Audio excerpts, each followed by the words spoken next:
Hi, my name is Neal Thomassen, Executive Director of the Connecticut Film and TV Conference 2024. I want to thank you for taking the time to learn more about the film and television industry here in Connecticut and the region. But before we get to our panel, I want to thank our host, Goodwin University, for providing a clean and safe space. This event was brought to you by the Connecticut Film and TV Alliance in partnership with Joe Young Entertainment. Please check out our sponsors, Chair 10, Firesite Films, Actors Gym, Flickvana, Connecticut Film Office, Vale Productions, Angel Eyes Productions, Connecticut School of Broadcasting, JT Design, 48 Hour Film Fest, Yukon Digital Media and Design, Connecticut River Valley Chamber of Commerce, IATSE Local 52, Camera Bar, Chamber Insurance Trust, Soundtrack, Utility Communication, and Clock Tower Tax Credits. Thanks again to our sponsors. Without them, this event would not be possible. So please now enjoy the production team panel. Hello, everyone. Welcome, and I am very excited that you're here for this panel. I'm sure more people will be piling in. So I ask any of you in the back, come forward. Come on closer. All right. We have some exquisite guests here tonight.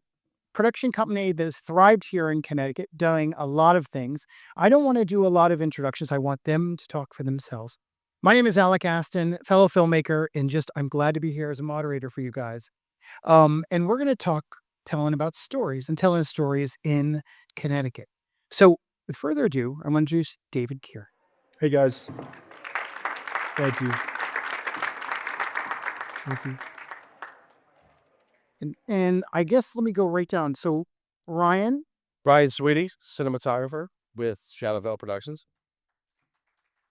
My name is Vale Production. I'm Russ Martin, producer, logistics.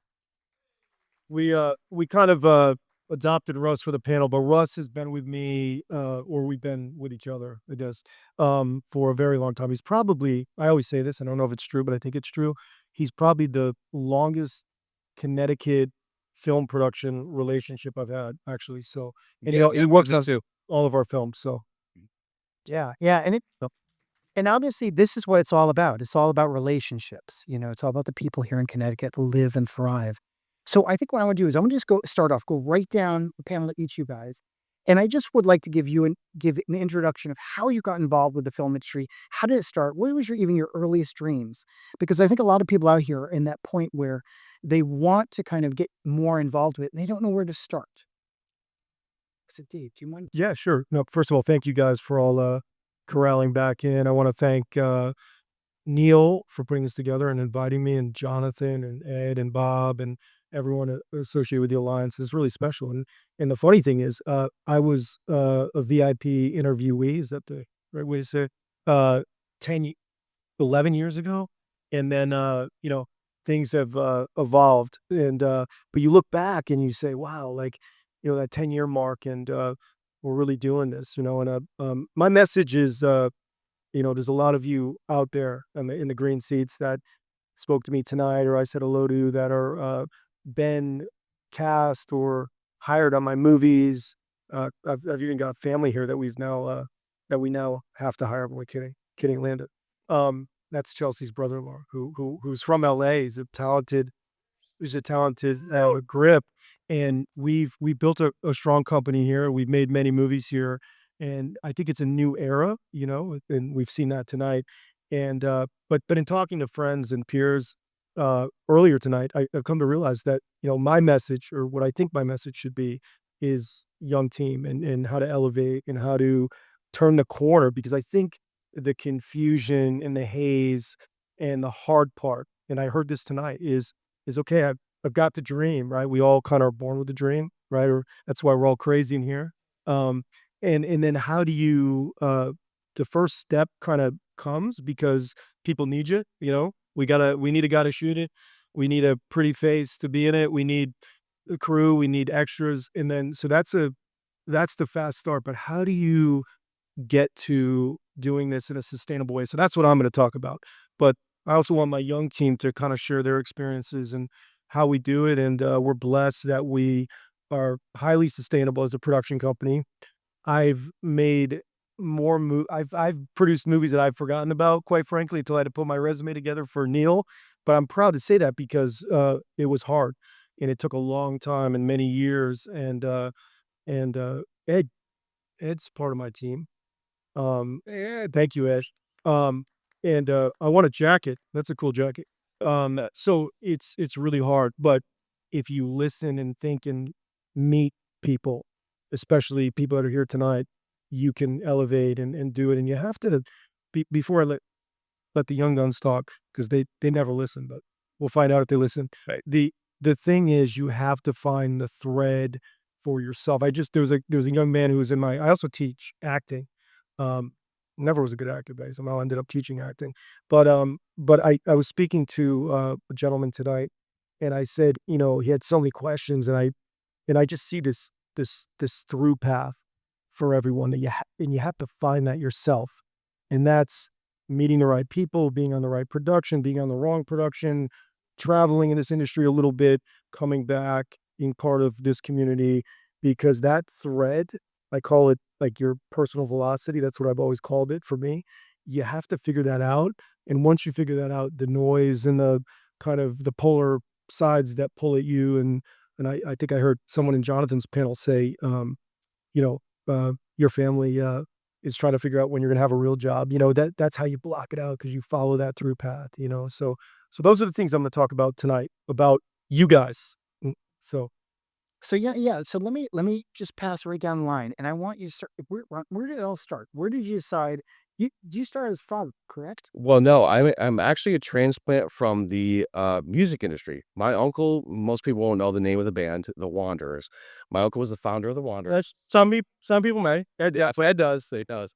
So I grew up in that space to where my uncle was the founder of The Wanderers. My aunt was their entertainment agent. So at 13, 14 years old, I'm learning what contracts are for music world. So I went to Greater Harvard Academy of the Arts, a beautiful school here in Connecticut. That was a very enriching program. I ended up at Berklee College of Music. I ended up as a touring musician. I was with a amazing group through Dave, a group that we were playing with Florida Georgia Line, Brantley Gilbert, Lady Antebellum, amazing bands. But then through that mist, somehow photography became a thing. And then I found Dave I was shooting photography. the truth is, I at one time owned the largest nightclub in Central Connecticut. That's a Connecticut. Yes. And he bumped into me. Yes. As he was shooting my nightclub. Yes. And I Piece. said, show me where you're shooting. 'Cause I don't think I want that photo to But then he's like, to matriculate to the universe. but then he's like, wait a minute, there's artistry here. And when I later saw his work, I was like, wow, he's really talented. And that was the pinnacle That really is the truth. That's how we started working together. of our fusion of what we've done for so many years. That was that moment. So Ryan was an incredibly talented photographer, and I don't mean to put you in that box. You were 20, so that's a good box I was. for your 20s. But he's now gone on to DP and shoot movies. Yeah. And that was a juxtaposition of meeting him. He says, wow, there's something here. You want to shoot BTS on my films? So I did a couple of those, and I said, wow, these are kind of cool. Big stars, people who I wouldn't have met outside of the music industry. Like, it's cool. So then I start doing this, one to the next, Tommy DiNucci, everybody who we went. And now it was, do you want to DP a feature? And I did not even know what that meant. And literally for my first AC, for all the crew members out here, as a DP, to look and say to your first AC, what do you do? They're looking at me like, you should be telling us what to do. But then to juxtapose from there to now, to where all the things that we do together, all of that you brought to us, it's been so amazing to see that trajectory. It's been amazing to see what we've done and to see how my career has been elevated by the graces of what you've delivered and the fertile path that you've given to everybody in the community here in New England of what we do for filmmaking. That's that's great. Well, it is right. These relationships that form. I mean, that's an interesting story in itself. Well, the fact that you've helped, raise your passion from going on from still photography, and that's what I thought. So it's great to hear that the relationship went on you before in that. And I'll say this, Jonathan Black, this is the best on-set photographer on the planet. Trust me, and it's not because he's my boy. So this is the guy to make your productions look even more amazing. Okay, Taylor, want to hear your story? Yeah, I mean, I grew up in LA, so I moved there in 2009, and I was a young actor in LA, so I grew up there. I was on CSI for a couple years, and grew up on film. Decided to be a first AD on film, so that type of aspect of the whole industry is a little bit different than just being part of the crew. You have to know about timing. You have to know about when crew is about to be there, when the cast is about to be there. So it's a little bit difficult at some parts. So it's been amazing so far. We just we just wrapped the movie with Mila Jokovic and Rosario Dawson. So that was a great fucking film that we did. I So hope nobody's under 18 in the room. yeah. His talent relations with those members was uncanny. Yes, yeah, I worked with them for a lot of years, so it's fun being from LA, coming to Connecticut because like the whole crew and everyone there, we all work with each other. There's a fusion. Yeah, Yeah. and everything works so well with each other. It's just amazing. And Russ has been with us for I feel like 8 years by now, right? Yeah, for a long time. So we've all worked with each other, and it's been like a amazing adventure so far.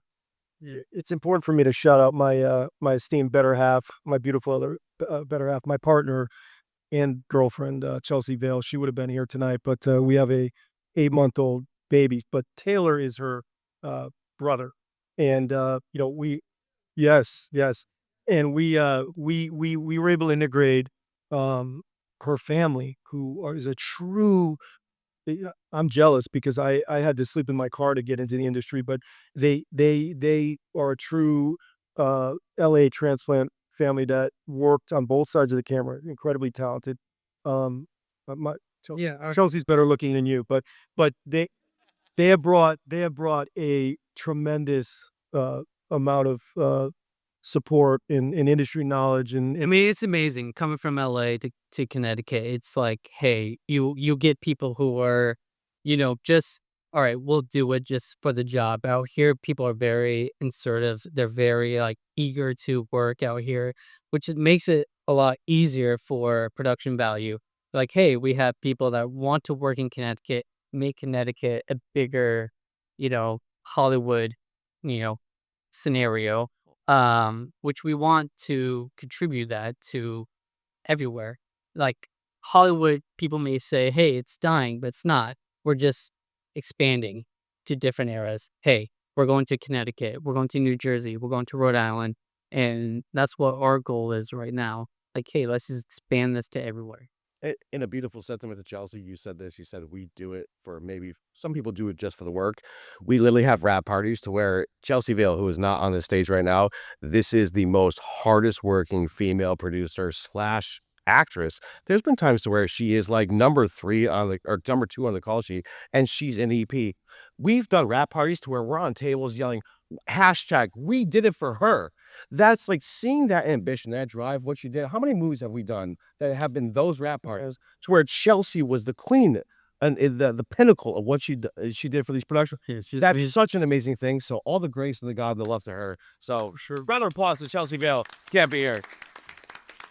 Russ, yo, the story. Oh yeah, so it's just I met Lauren Black for the first time tonight, who's a mother of 2, and I said first of all I said I don't know how a human being in this industry. I said this to Jonathan too.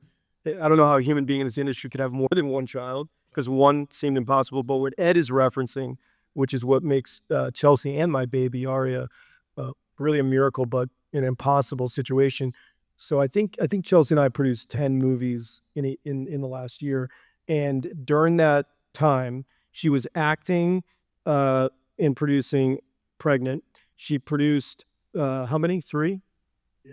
We rented Hartford Training Hospital to film one of our Tubi originals in, and Ed knows. See, Ed's a location guy, and we gave birth a mere few hundred feet away in the real Hartford Hospital, and Chelsea was still producing Taxi production. right up to Get this. baby and right after baby, and we were in another wing, literally getting footage in the other wing, and her brothers were running up, trying to go to visit. Grant came up. I was like, I'm gonna go. But this is a good intro for Russ because Russ really held it down for us when we were having a baby.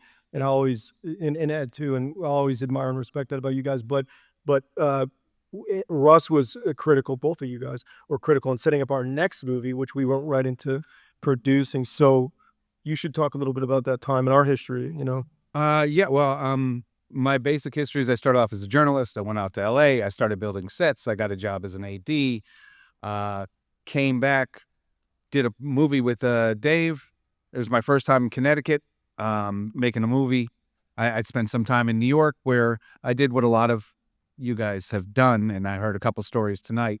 When I got to New York, I had no network. In LA, I was doing fine, had job after job after job. Everything was great. Got to New York, no one knew me, so they wanted me to be a PA. And I was like, well, I did that before. I don't want to be a PA. So, well, do you know how to work lights? Oh, yeah, I know how to work lights. I've seen them go up and you plug them in. That's great. Yeah, so I became a lighting specialist. And somebody else said, hey, you know how to do sound? Oh, yeah, I know how to do sound. You go the thing up. So I just kept lying and lying and lying and kept working very consistently in New York until I got a very good skill base, which allowed me to move to Connecticut. And then we jumped on this little movie, a complete artistic vision. And me and Dave helped produce it, get it through. And then not immediately after that, we got that kind of together. And then I directed my first one with Mr. Daniel Gere over there. And There he is. Very talented director. so he held my hand as my first AD as we got through doing that. And then we just kind of, we go out and I got my own company. We do my own thing. But whenever I'm in Connecticut, I either hire Dave, and Dave does most of his work in Connecticut. I didn't think you could afford me. I didn't know that you hired me. I got you. It's very expensive to hire me. You have come through clutch. I want to say this about Russ because this is the exact message that I wanted to get across. Russ, and the story you just told, is a great example of how he set himself up with the initial opportunities that a lot of you guys told me tonight, and I know many of you are experiencing. And he stopped and said, "I kind of want to do this for myself." And he kind of quickly passed through something very important there. Russ paused after working in his industry and all those things he said that he sort of faked it till he made it. Learned on the fly.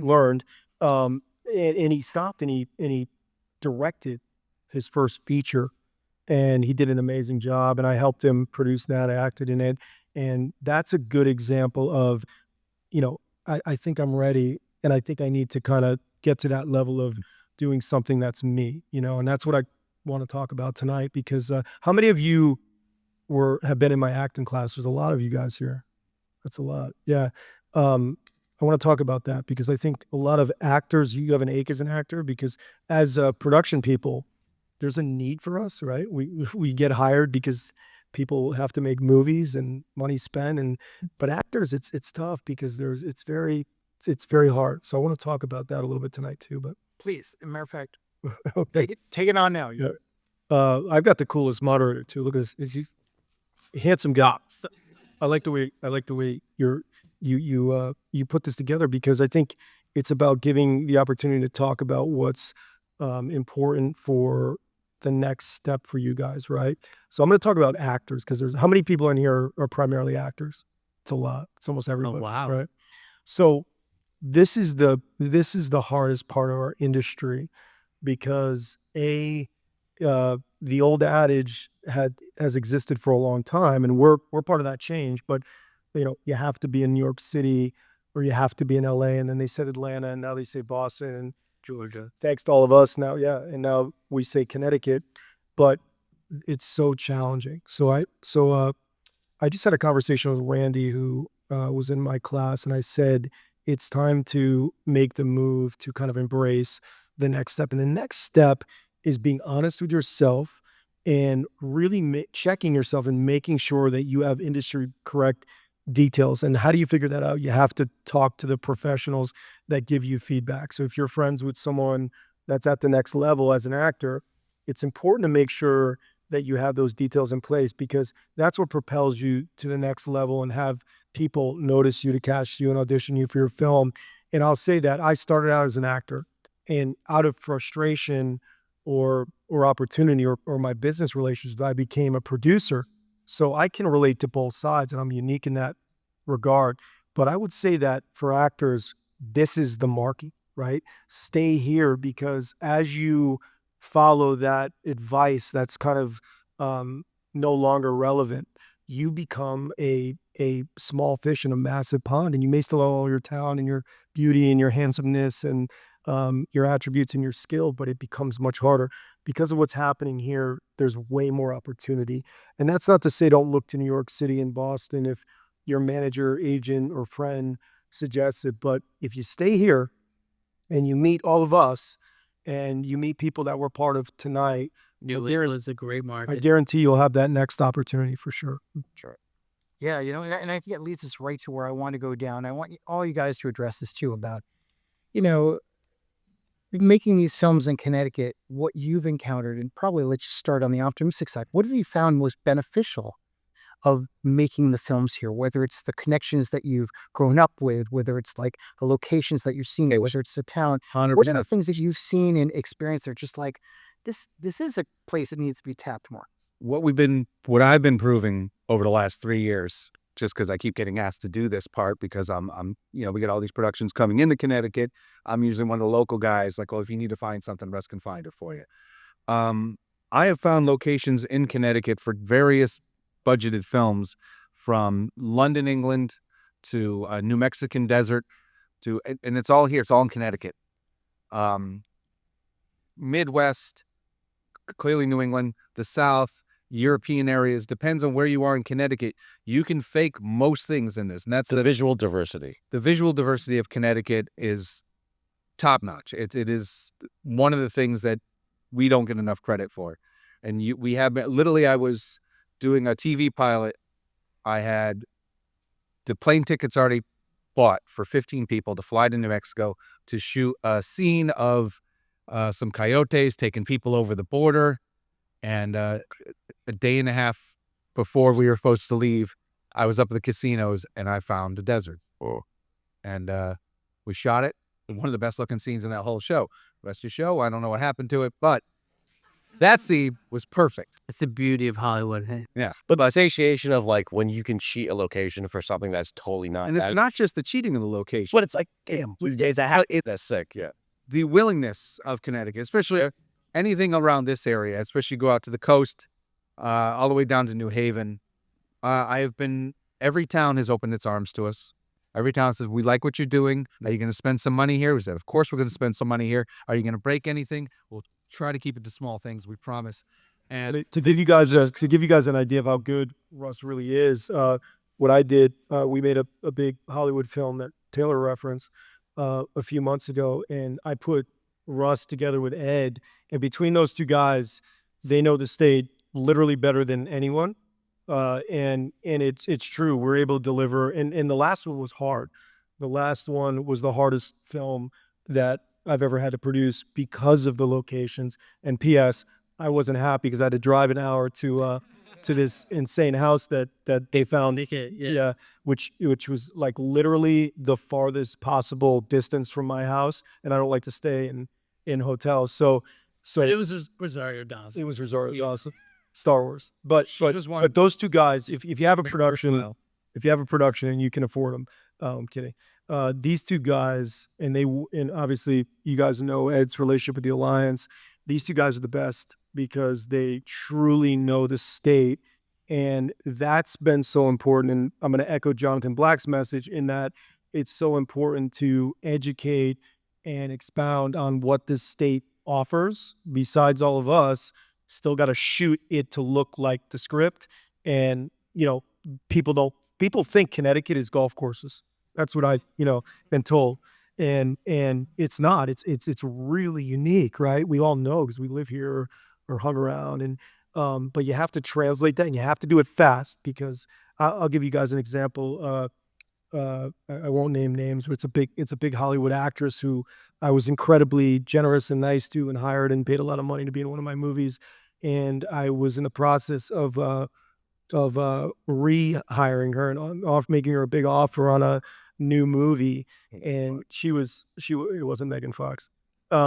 She was, although we made a movie with Megan Fox, she was down and everything was lined up. And she, in her own sort of confusion over filming in Connecticut previously with me, because we had her in a very rural, remote place, told the executive producer, Connecticut's very rural and it's kind of hidden away. I don't think it'll work for this film. And I actually the movie kind of fell apart for other reasons, but I would have lost the movie had the production, the EPs listened to this very famous actress, which we all have to do, by the way. We all have to listen to our stars at times. And so what's really good about what's happened over the last year and tonight and all the work we've all done is that people are really learning and seeing and understanding, because that's the tough part.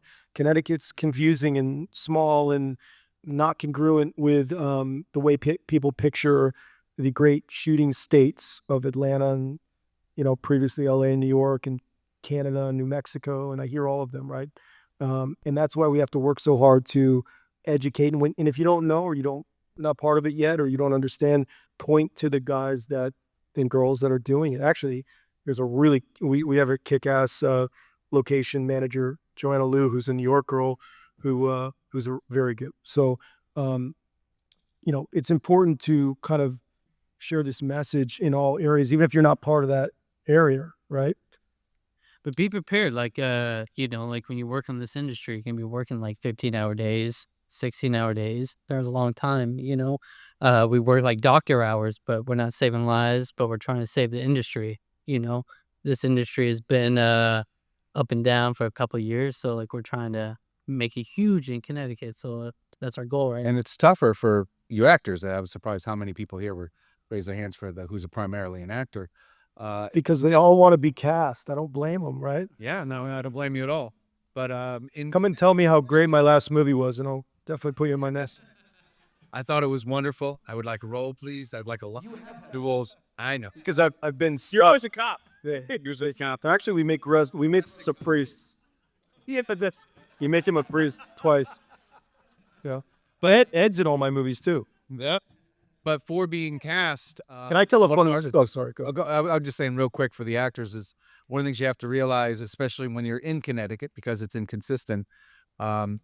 You have to be ready. You have to have a job in your real life that you could put off, because if you get a role, we can't guarantee you're going to get that day. And when you're on that day, you could be there 14, 15 hours and say, we didn't get to you. You got to come back tomorrow.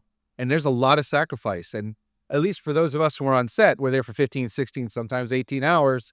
We have something to do. Yeah, it's a sacrifice for everybody on a set. I mean, you could be anyone as a PA. Some PAs don't even get paid.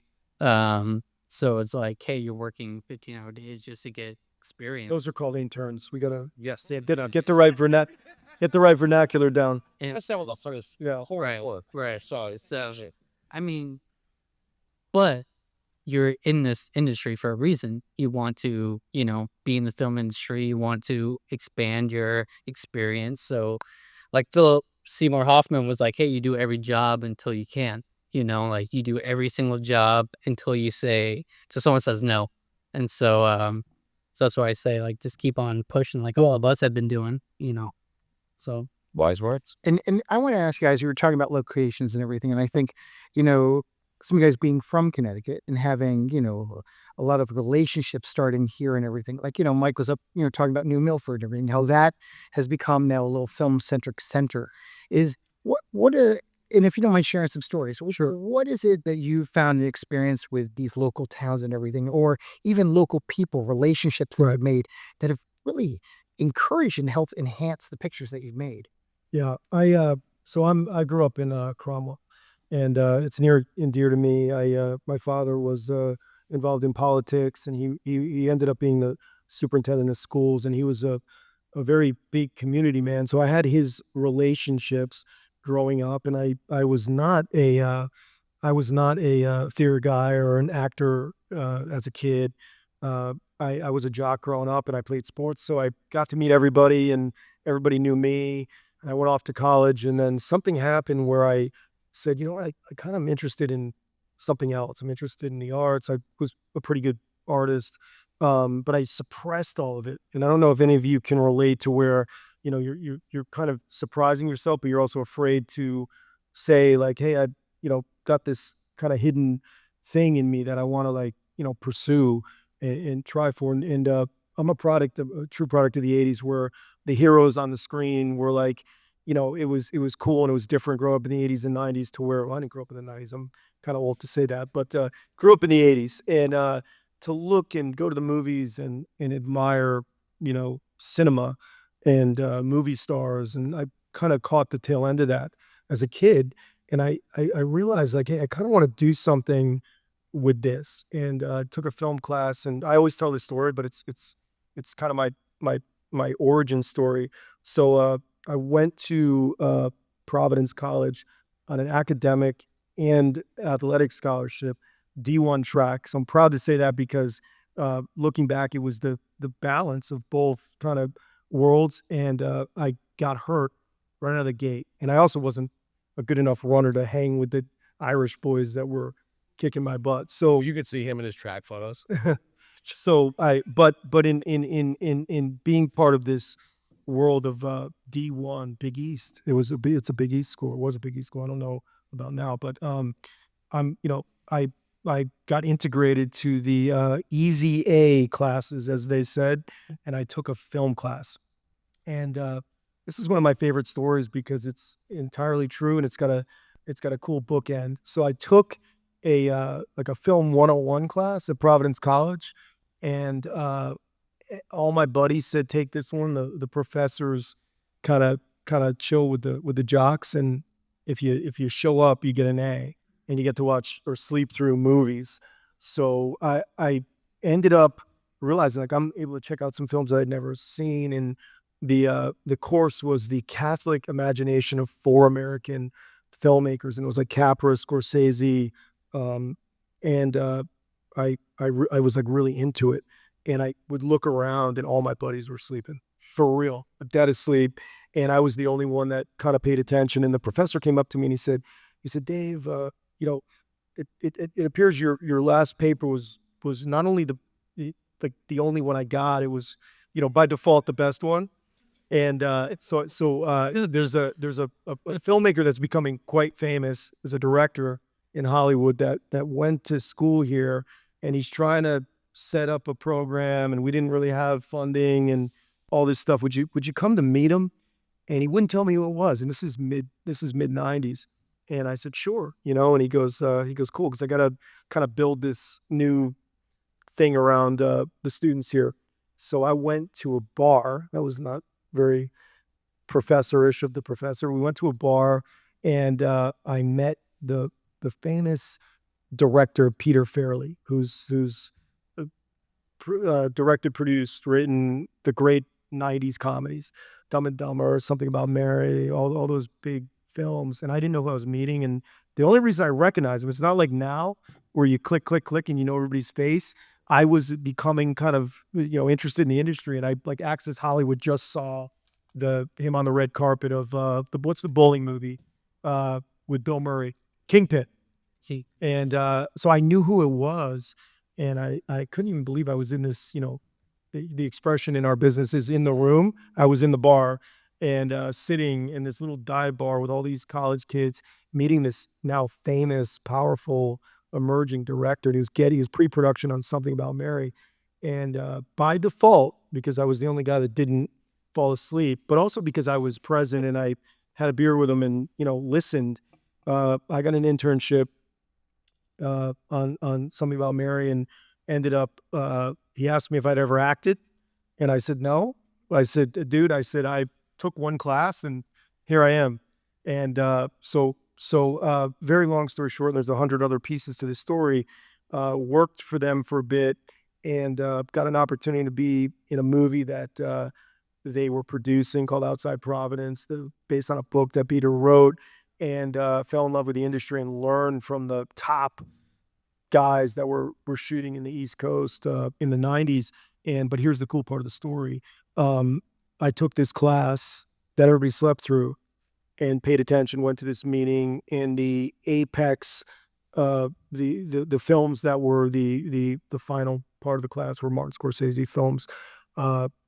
Decades later, I produced a movie with Martin Scorsese called Bleed for This. And, you don't tell Martin Scorsese that story because he would be like, yeah, dude, all right, whatever. But it meant a lot to me because it was a true full circle thing that I'm, I still pinch myself over. And to the point about the town and why I'm talking about this, I came out of this thinking I have a start where can I empower myself with friends and family and funding and filming police stuff and filming at a school, and it was my hometown. And it's a lot of what you're seeing. You've heard this story. Jonathan's doing it right now. That's something your community, your extended community, which is all of us now, people that want to be part of it. If you can have a baseline, people know you, understand what you're trying to do, and they want to be part of it, or they're hoping to benefit from it. That's very important to find that core base.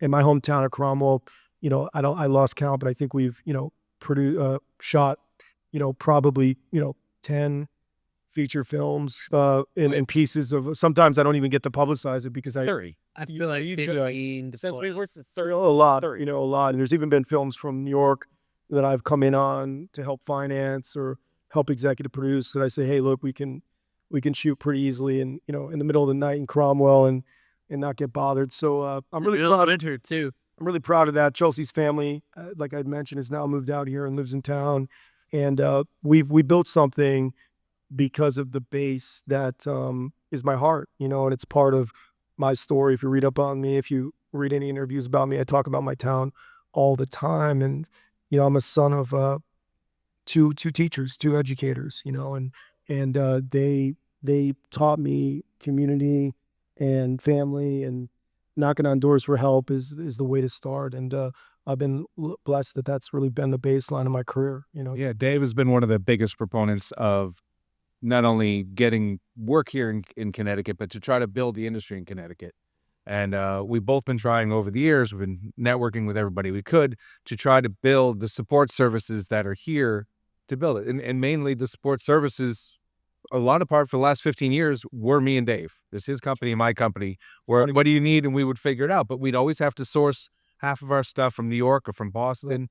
And we're trying to get people interested to, get enough work here where we can justify opening up a shop, getting anyone to open up a shop that's more than just, a little bit of a warehouse where you can get some gaff tape and maybe a couple of light fixtures, like something honest to goodness.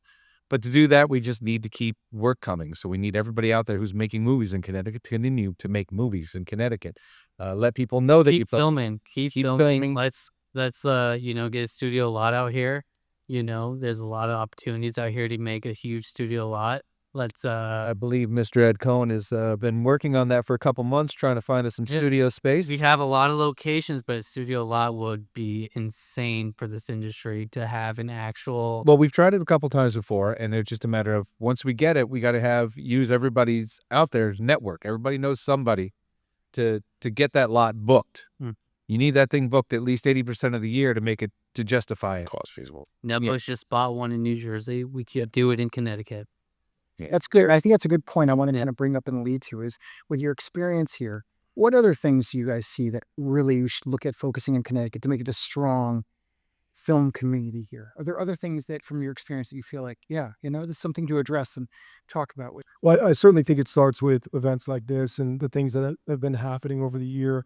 I also have the polar experience in that many of my movies have been shot out of state for reasons of proximity to the production company, financing, or an EP that had a vested interest in had my story somewhere else, or the state truly did work because that does happen, or a particular movie star needed to be near her summer home or what have you. I've made a lot of my movies also in Rhode Island, and I will say this, and this might be kind of a hot take, but I hope it echoes in the sense that some of the states that have performed prior to us or better than us in a previous avenue have this community, but their support at the higher level, and I think I've met film commissioners that are on set so excited, and I would have wished and hoped that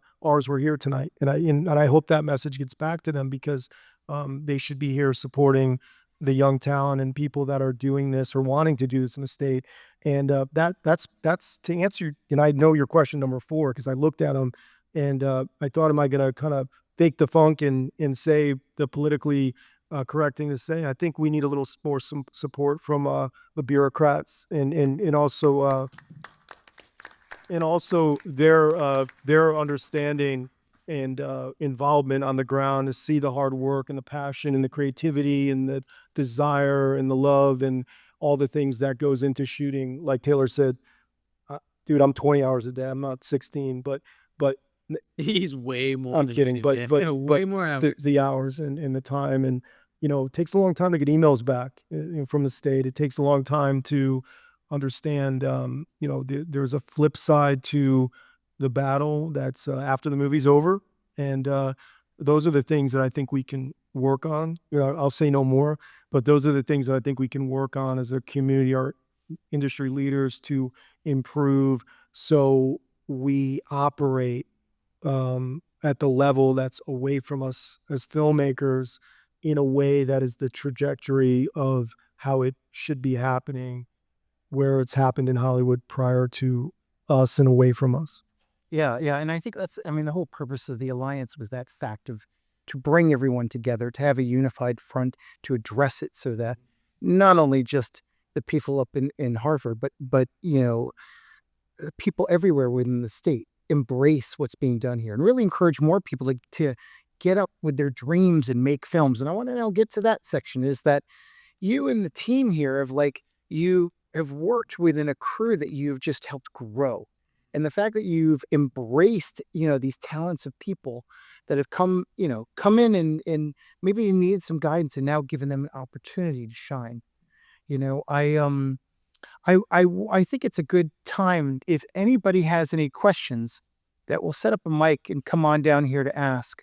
But I want to ask you guys, wait and see if anybody shows up, if there's anything you want to talk about as far as encouraging these people to Well, get I more think involved. what would probably, now that the Alliance is growing and there are a bunch of people and there's really some enthusiasm going, I think one of the things an alliance like this I would like to see do sometime in the next future, in the next few months, next couple of years, is start working on some kind of way to streamline connection to distributors for all these people who are making their first movie, making their second movie. They're self-financing. They're doing it. They're making these little tier zeros, and then what do they do with them? And literally in Connecticut right now, you make that, you're on your own. Good luck. Call YouTube. See, maybe they'll do something for you. You mean But- shop them? Yeah. Help just get them connected. I mean, right now on this table here, we probably have a Rolodex of about 20%, 30% of all distributors in the United States. We could share that information. And if we count everybody in the room, we're probably covering the globe. And that's the type of thing that if we're going to have an alliance that really wants to build Connecticut and really wants to bring people up from the grassroots, we'll give them a place to go. Say, all right, you made it. God bless you. Fantastic. Here's some people you can look into and see if they might want to take it from you instead of just wandering around. Because that's the hardest thing. It's like being an actor. You raise money for a movie, like, please love my movie. Please love this script. This is so great. Please. And you get the money. And then you make it. And then you have to start over again. Like, please, somebody love this project. I had 50 people love this project into birth. Will somebody please love it enough to buy it and put it on so someone can watch it? Maybe That's a really good point. And I'm actually mentoring Dana and Randy, who are right there. They just produced an independent film called Nadia's Request. And I'm, when we're able to talk, we've talked about distribution. They did a great job. Yeah, so Dana, Randy, you raise your hand or stand up. Yeah, quick. Right. And, I feel like my head's going to explode when someone says, how do I sell my movie? Because it's so complicated and you have to be an expert. And I don't advertise this, but I also am a sales agent, work with producers as a producer's rep for distribution. And the industry has changed because of how we watch films. So I won't get into it, but there's a lot to learn. There's a lot to understand as you turn the corner from your completed film, to Russ's point. And, that's a great topic for future events for sure. Yeah, absolutely. Does anybody have any questions? They want to come down the front? Do we have a microphone in the house? Let's do a mic so we can hear you and see you. Amanda, you here with Steve, do we have a microphone up there? Writing director for TV series used by Heart Call, Heart from the Heartbeat. So I've been working on it for many years and many years. Got a chance to meet a lot of filmmakers great job guys like Dave, Joe Young, and a lot of great guys. But I'm in a situation today that I'm curious based on are you guys uh is Film Hub a great We get into that a lot today. Figure the balance. Someone's here once. We can hear you. We can. Where's here? We can hear you. So Tyrone is asking. He's a filmmaker, and he was asking how good what our opinion of Film Hub is as a place to get the door opened. I don't want to really. I will touch that one if I get one more. It's hard. There's a lot of networks. I mean, you can go Casting Networks, which is a great place. Russ. Distro. Oh, We've gone through it. 99 with. It depends what you want it to do. If you want to get it out there, you can get it out there. If you want to, make a living doing it. How would you go about putting something out if you're a new guy? Like It's AVOD, which is ad-based video on demand. So I'll sidebar with you because I know your project, and there's a really nice avenue with ad-based revenue for major streamers that will make you money if you were able to deliver the film for sure. More and more of the smaller filmmakers are doing that. In fact, I talked to several people here who are literally just going that route. They finish their project and they can go AVOD, and with AVOD, ad-based video on demand, you get far more per watch than if you go through somebody else. Like even if you went on Amazon, you're getting pennies for every time someone pays a couple bucks. There's these other things, and Dave has a far better Rolodex of who to talk to on that. But if you can get that, and if you can market it yourself, you can find your own audience and get it out there, you can make your money back far quicker doing that than most other things. I'll leave that question with this. There's a way now for films that can't meet deliverable cost or production thresholds, or what we call quality control thresholds, that you can now as a filmmaker absolutely get out there. Film Hub's one where you can start making money right away based on how many people watch your movie. So, Hello. I had to test the microphone, make sure I don't get any feedback or anything. What's up, Dave? What's up, Brian? What's up, boy? Hey, Taylor. Hey, Russ. I know these guys. They're really awesome guys. So my question is twofold. I'm going to just do the first one, and if we have time, we'll do the second one. So Connecticut has this increasing film sort of presence where, for a while we had tax incentives for production houses to move here. We have actual good foliage and landscape for people to shoot at. So what I'm wondering is, what does Connecticut offer in terms of making films that other places might not? What makes Connecticut unique in, what can attract people to actually come here and shoot stuff? You want to take that, David? no, go ahead. All right. I mean, to begin with, Lifetime. I mean, we love the New England area, which is amazing. You don't get that anywhere else. I mean, you can't get that in Colorado. You can't get that in California. There's a lot of things you can do in Connecticut, which you can't do anywhere else. I mean, and Lifetime's a huge thing. We do a lot of holiday movies out here. We do a lot of, Halloween movies out here. So there's a lot to do out here. It's a big venue, I guess, with properties out here. Not only that, but our connection, just because we're such a small state, so we can pull from Rhode Island, we can pull from Massachusetts, we can pull from New York, we pull from Jersey if we have to. We try not to, but if we have to, it's there. So it does offer, especially a little patch in the middle of the state, kind of a space where you can make a tier 0, tier 1 project probably cheaper than any other of the surrounding states, because we are dead center. So if you need something, you can't get it in Boston, you get it down in Brooklyn. You can't get it in Brooklyn, you get it in Jersey. And you can keep a production rolling, and the access of talent. Yep.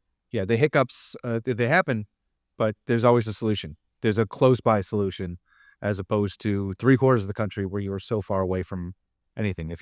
When we fell down in New Mexico, we were down. We were down for a week. Whereas you fall down in Connecticut, you can still film. You get a couple pages by the end of the night. Especially crew network structure, who we have as team members who are willing to work to willing to put so much more in. Not to say that LA has this negative behind them, but they almost clock in, they do their jobs. It's a portal in, portal out. They do their jobs right. I mean, I've worked in LA, I've worked in Connecticut, and I will tell you right now, the Connecticut has the hardest working crew I've ever dealt with. Yep. LA, KDP, LA, in LA, they already know what they want. They already know what they have. In Connecticut, they're very assertive.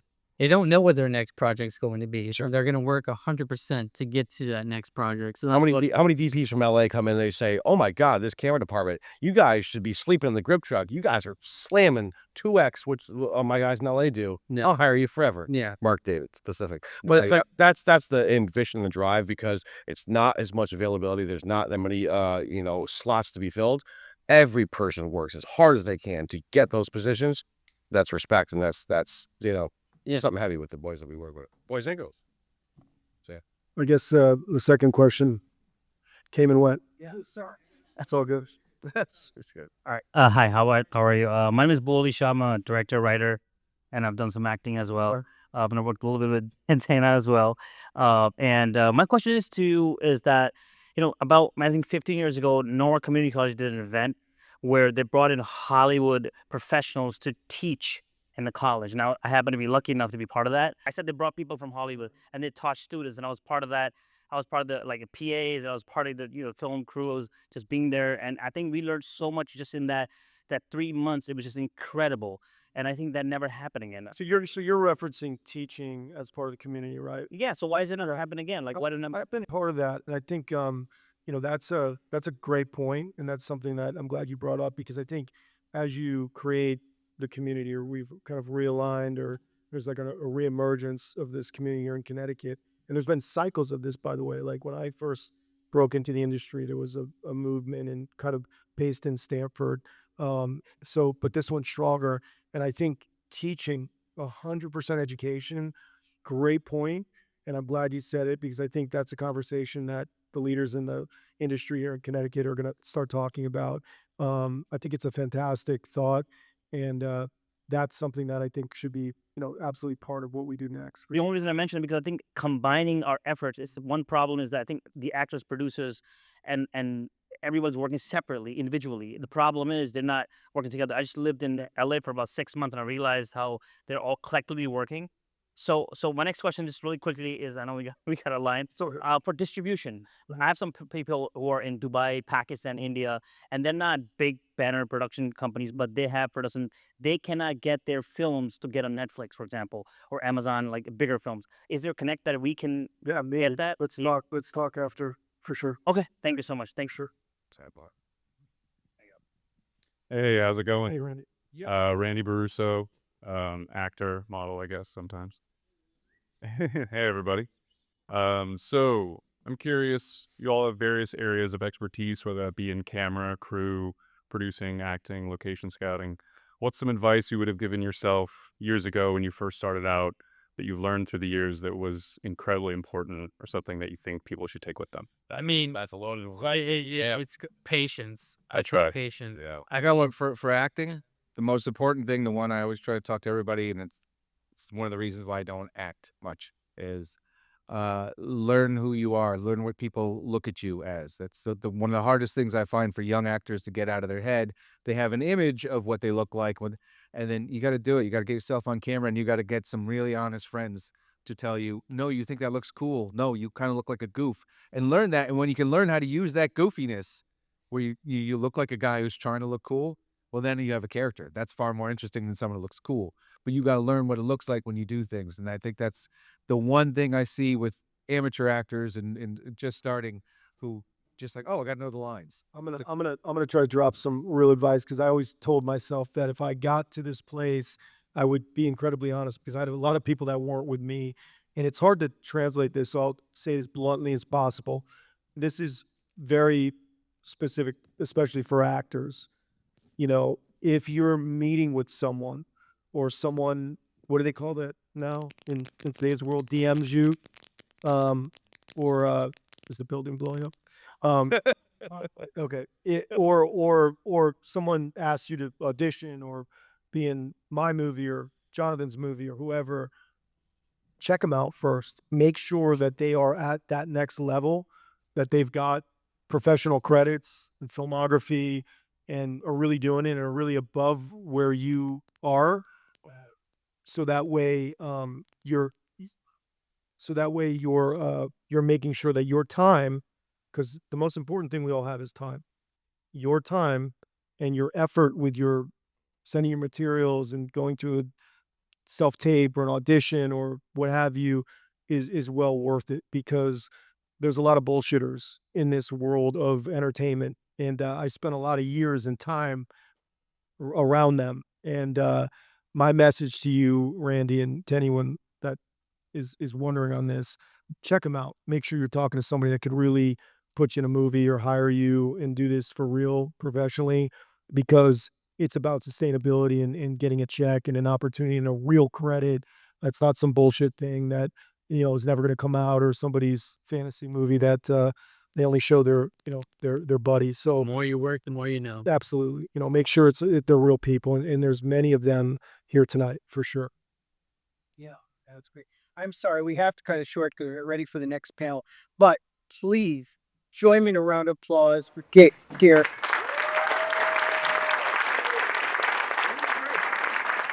And I just want to say thank you guys for all of you that came to listen. I know a lot of you had more questions, and I've had pieces of conversation. I'm going to stick around so we can continue to answer questions. Thank you to Neal, Jonathan, Bob, and the Alliance, everybody involved, Joe for sure. Thank you, Alec, and we appreciate you guys. Thanks so much. 100%. Keep filming in Connecticut too. Let's keep filming in Connecticut.